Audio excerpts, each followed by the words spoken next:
आप में से जो लोग प्रश्न को नहीं समझ पाए हैं वो अश्वत्थामा के बारे में बात कर रही हैं।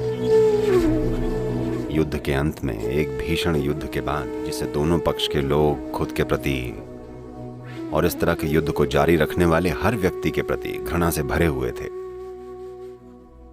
लगभग 1 लाख लोगों को मारने के बाद भी, वो भी उस समय जब जनसंख्या आज की तुलना में 10% भी नहीं थी, अश्वत्थामा वहां भी नहीं रुका। अपने क्रोध के चलते वो गया और उन बच्चों को भी मार दिया जो सो रहे थे। उसे जो अनुचित लगा उसका बदला लेने के लिए वो गया और सोते हुए सारे बच्चों के गले काट दिए। शायद कुछ गलत था, लेकिन ये थी उसकी करनी। तो कृष्ण ने उसे मृत्यु का श्राप नहीं दिया। उन्होंने कहा, मैं तुम्हें अमर होने का श्राप देता हूं। तुम्हें इसी अपराध बोध के साथ उसका क्या परिणाम हुआ? मुझे लगता है वो सारे के सारे यूनाइटेड स्टेट्स में अश्वत्थामा बनकर प्रकट हो रहे हैं, जो स्कूलों में जाकर बच्चों को मार रहे हैं। हाँ, वो यही है। नहीं तो कोई स्कूल में जाकर सबको छोड़कर बच्चों को क्यों मारना चाहेगा? कोई कम से कम बड़ों को चुन सकता था। मैं ये नहीं कह रहा हूं कि वो बेहतर होता, लेकिन मैं कह रहा हूं कि ये स्पष्ट रूप से अश्वत्थामा का मूर्त रूप है, क्योंकि आप किसी चीज से नाराज हैं, आप जाते हैं और उन बच्चों को मार देते हैं जो सो रहे हैं। तो ये कुछ ऐसा है जो आपको समझने की जरूरत है, क्योंकि जैसे ही आपके पास थोड़ा सा पैसा और आराम आ जाता है, आप हमेशा के लिए जीना चाहते हैं। लेकिन वो सबसे गंदी चीज है जो आपके साथ हो सकती है कि आप मर नहीं सकते। हेलो, मैं चाहता हूं कि आप बस इसकी कल्पना कीजिए, आप यहाँ लाखों साल बाद भी बैठे हैं। मैं जा चुका हूं, हर कोई जा चुका है, लेकिन आप अब भी यहाँ बैठे हैं। ये सबसे बुरी चीज है ना? आप भी समय पर मरिए। शायद आप मेरे बाद मरना चाहते हैं, मुझे मंजूर है, लेकिन आप भी एक दिन मरें, ये एक अच्छी चीज है। आप मर ही नहीं सकते, ये बहुत भयानक चीज है ना? तो उन्होंने उसे सबसे भयानक चीज का श्राप दिया। उन्होंने कहा, तुम्हें हमेशा इसी पाप के साथ जीना पड़ेगा। तो आपको ये समझना है कि जब कृष्ण बोल रहे हैं, यहां तक कि जब वो अपने बारे में बात कर रहे हैं, मैं, तब वो खुद को एक व्यक्ति के रूप में नहीं बता रहे हैं। वो खुद को एक गुण के रूप में बता रहे हैं, खुद को एक चेतना के रूप में बता रहे हैं। इसलिए जब वो अश्वत्थामा को भी श्राप देते हैं तो उनका मतलब इसी चीज से है।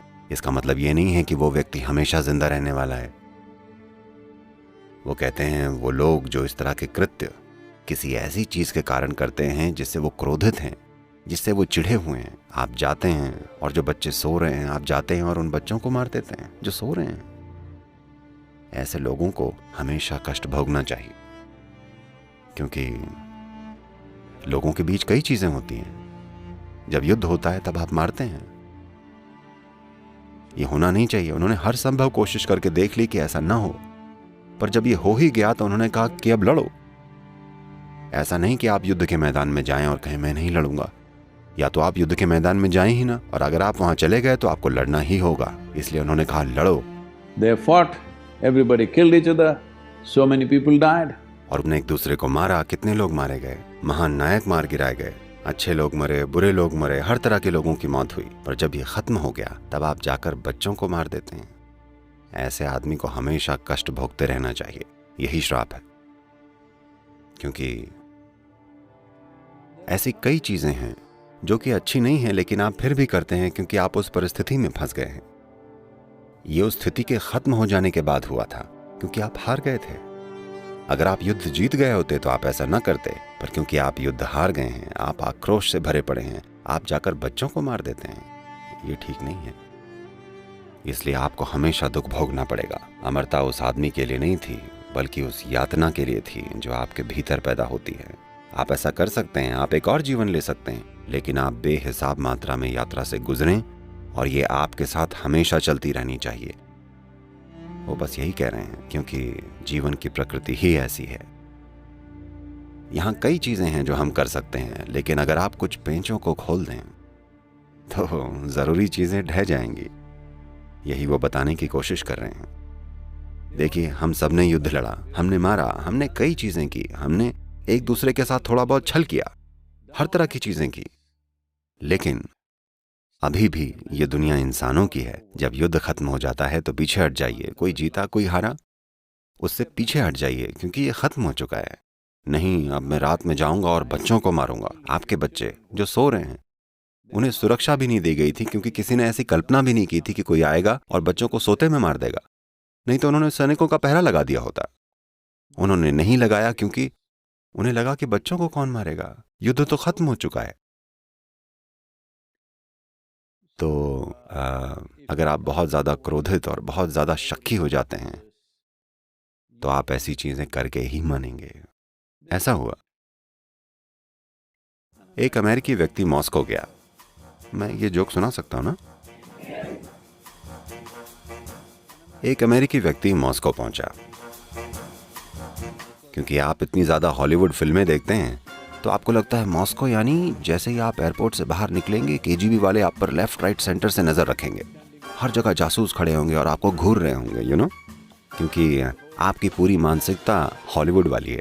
कोई अखबार पढ़ रहा है और उसके ऊपर से आपको देख रहा है।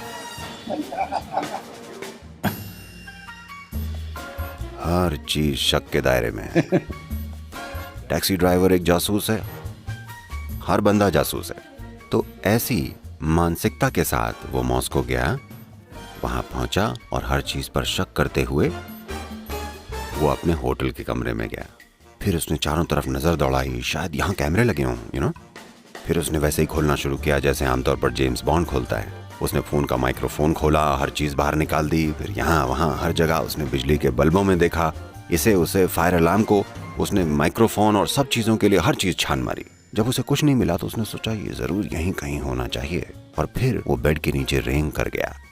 वहां उसे मेटल की एक बड़ी सी प्लेट दिखी, उसमें 8 स्क्रू जड़े थे। वाह, यही है, मिल गया मुझे। और तब उसने अपना स्विस आर्मी वाला चाकू निकाला। उसने बड़ी मशक्कत के साथ उसके सारे स्क्रू खोले। इसमें थोड़ा समय लगा। उसने सारे स्क्रू खोलकर धातु की प्लेट उठाई और उसे खिड़की से बाहर फेंक दिया। कुछ ही मिनटों में होटल के सामने बहुत सारा शोरगुल सुनाई देने लगा। एम्बुलेंस, पुलिस की गाड़ियां, ये और वो, पा पा पू पू, ये सब कुछ हो रहा था। वो नीचे देखने के लिए गया, क्या है इतनी सारी कारें, एम्बुलेंस और ये सब क्यों है? तब उसने फोन उठाया और रिसेप्शन को लगाकर पूछा, होटल में हो क्या रहा है? कहीं आग लगी है क्या? यहाँ कुछ हुआ है क्या? कोई बॉम्ब है? उन्होंने कहा नहीं, चौथे माले पर झूमर टूटकर नीचे गिर गया है। लोग खाना खा रहे थे और ये उन पर आकर गिरा।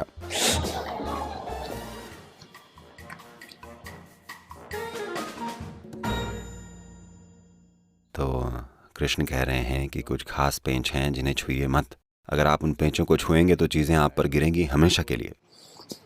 तो वो अश्वत्थामा को राहत नहीं दे रहे, बल्कि सब लोग जो उनके खिलाफ लड़े, जिन्होंने अपने जीवन में भयानक चीजें की, उन्होंने कहा ठीक है, एक मनुष्य के रूप में आपको गुस्सा आया, आपने घृणा की, कुछ भी किया, चलिए ठीक है, आपके लिए रास्ता है। लेकिन उन्होंने कहा इस आदमी के लिए कोई रास्ता नहीं है, इसे हमेशा ऐसे ही जीना पड़ेगा।